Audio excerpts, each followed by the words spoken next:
దుర్గయ్య అంటారు కదా మీ పేరు? నా పేరు దుర్గా. దుర్గయ్య. సో రాష్ట్ర రాజకీయాలు చూస్తుంటావు కదా నువ్వు, వార్తలు అయితే చూస్తావు కదా. చూస్తున్నాం వార్తలు చూస్తున్నాం మరి వాట్సాప్. కేసీఆర్ బయటకు వచ్చిండు, ఇక పులి బయటకు వస్తే తట్టుకోలేరా అని చెప్పి కేటీఆర్ వాళ్ళందరూ అంటారు. మరి ఇప్పుడు రేవంత్ రెడ్డి కేసీఆర్ బయటకు వస్తే రేవంత్ రెడ్డి తట్టుకుంటా అదంతా ఏం కాదు. కేసీఆర్ కాదు, హరీష్ రావు, ఎవరైనా ఆయన కంటే పై ఆఫీసర్లు మోడీ వచ్చినా గానీ రేవంత్ రెడ్డి తట్టుకునేంత సత్తా రేవంత్ రెడ్డికి ఉన్నది. అంతేనట.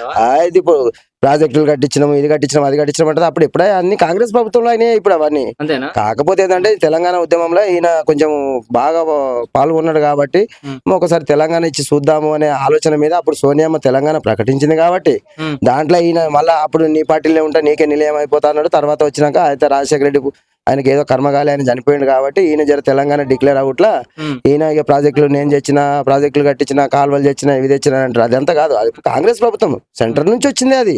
ఇప్పుడు ఈడ సిద్దిపేట, ఇప్పుడు మన ఆంధ్రప్రదేశ్ లో ఇప్పుడు ఈయననే కాదు, ఉమ్మడి ఆంధ్రప్రదేశ్ ఉన్నప్పుడే రాజశేఖర రెడ్డి ఫిర్యాదులనే రాజశేఖర రెడ్డి తోటి సవాల్గా ఇచ్చిరిండు రేవంత్ రెడ్డి అసెంబ్లీలో.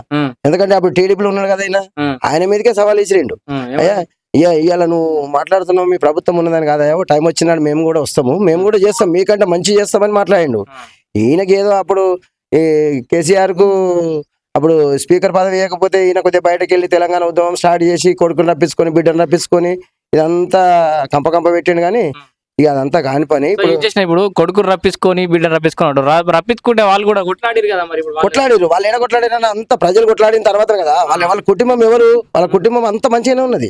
ఇప్పుడు వేరే కుటుంబాలు వేరే జనాలే నాశనం అయిపోయారు. జనాల గురించి కొట్లాడుతారు, ఏం కొట్లాడుతారు, జనాల గురించి ఏసీలలో ఉండి జనాల గురించి కొట్లాడుతారు, జనాలు రెచ్చగొట్టుకుంటా. ఇప్పుడు వాళ్ళకి ఏమైనా అవుతున్నాయి, వాళ్ళ దెబ్బలు తాకుతున్నాయా, నోరు నొత్తుందా, వాళ్ళకి ఏం కాలు చేతులు కూర్చున్నాయా, ఇంట్లోనే ఉంటారు, ఏసీలలో వండుకుంటా మాట్లాడుతారు జనాల గురించి.